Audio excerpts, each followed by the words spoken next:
Oke, assalamualaikum warahmatullahi wabarakatuh. Bagaimana kabarnya hari ini anak-anak?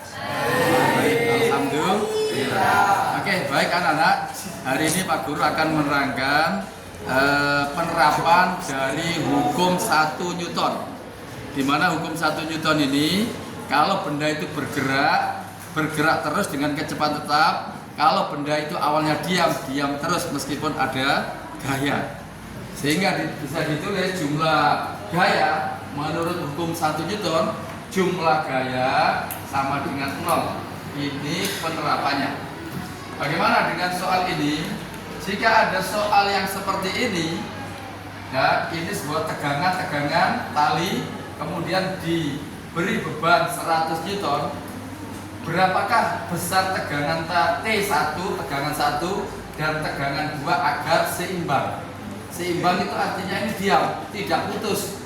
Ya, ini bisa diterapkan dengan menggunakan kereta gantung dan sebagainya. Ini menggunakan seperti ini. Oke, untuk mengerjakan seperti ini, langkah yang pertama kita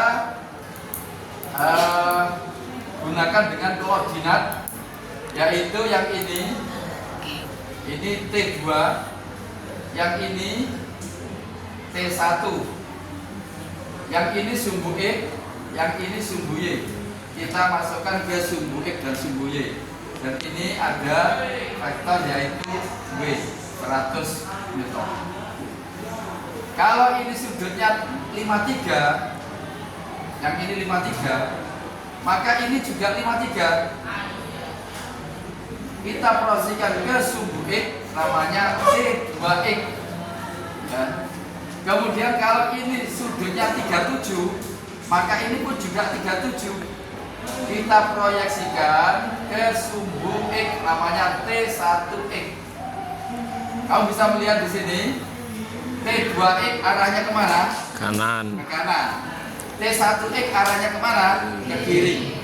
Pada sumbu X ada 2 gaya di sini, yang ke kanan dan yang ke kiri. Dengan menggunakan hukum 1 Newton, jumlah gaya pada sumbu X sama dengan 0, berarti yang ke sini T2X dikurangi T1X sama dengan 0. T2X sama dengan T1X. Masih ingatkah kalian mencari T2X ini di samping sudut? Kalau di samping sudut pakai cos apa sih? Cos. Berarti T2 cos 53. Kemudian T1 nya ini juga di samping sudut pakai cos juga, T1 cos 37. Nah, kita gunakan lagi T2 cos 53, masih ingat? Halo? 3/4. Cos 5. Jadi ini ada sudut 37, 53 supaya ingat terus 435. Cos itu cos 53 berarti di samping sudut ini 3/5. Kemudian T1 cos 37 berapa? 4/5. Sama-sama ada 5 di kanan kiri, bisa dicoret. Maka diperoleh T2 sama dengan T1 kali 4 dibagi 3. Persamaan 1. Kenapa kok ada persamaan 1? Karena ada T1 dan T2. Berarti kita mencari persamaan yang kedua. Dari mana persamaan kedua? Dari sumbu Y. Pada sumbu Y kita lihat ini, kita proyeksikan ada T1Y. Kemudian ini kita proyeksikan lagi ke sumbu Y, T2Y. Maka di sini ada 3 gaya. Yang ke atas ada 2, yang ke bawah ada 1. Sehingga bisa ditulis jumlah gaya pada sumbu Y sama dengan 0. Maka di sini yang ke atas T2Y ditambah T1Y, ya, dikurangi yang ke bawah sama dengan W sama dengan 0. Maka T2Y plus T1Y ini dibawa ke kanan menjadi plus sama dengan W. T2Y apa? T2Y itu berarti mencari ini. Mencari ini berarti sisi di depan sudut. Dimaksud apa? Pakai apa? Sin apa cos? Sin. Sin 53. Kemudian T1 nya ini sin berapa? Sin 37 sama dengan W nya berapa? Bebannya berapa?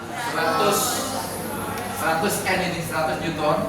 Kita masukkan T2 sin 53 berapa? Halo? Sin 53 berapa?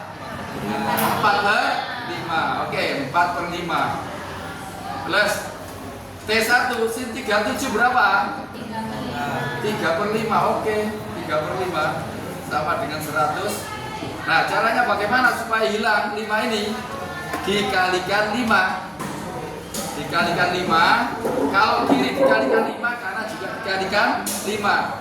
Yang kiri dikalikan 5 menjadi T2 yang bisa dicoret dikali 4. Ini dikalikan 5 berarti T1 dikali 3, 5-nya bisa dicoret. Yang ini juga dikalikan 5 berarti berapa ini? 500. Oke? Persamaan 2. Ada 2 persamaan, persamaan 1 dan 2. Persamaan 1 kita masukkan ke sini sehingga diperoleh ini T1 4/3 ya dikali 4 plus T1 kali 3 sama dengan 500. Di sini ada angka 3. Supaya angka 3-nya hilang, dikalikan berapa? Dikalikan 3. Oke, kalikan 3. Dikali 3 berarti tinggal berapa? T1 kali 4 kali 4 berapa? 16. 3 kali 3 berapa? 9. T1 500 kali 3 berapa? 1500. Oke. Berarti 16 tambah 9 berapa? 20. 5 T1 sama dengan 1500.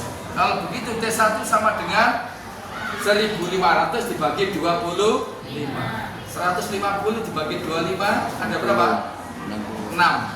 Masih nolnya 1 berarti 60 Newton. Ya, demikian penjelasan saya tentang mencari tegangan 1. Untuk mencari tegangan 2 tinggal memasukkan T2 sama dengan T1 nya berapa? Halo? 60 kita masukkan 60 dikali 4/3. 60 dibagi 3 berapa? 20. 20 kali 4 berapa? 80. Ya, demikianlah penjelasan saya. Mudah-mudahan bisa semuanya. Oke. Akhiri, assalamualaikum. Waalaikumsalam.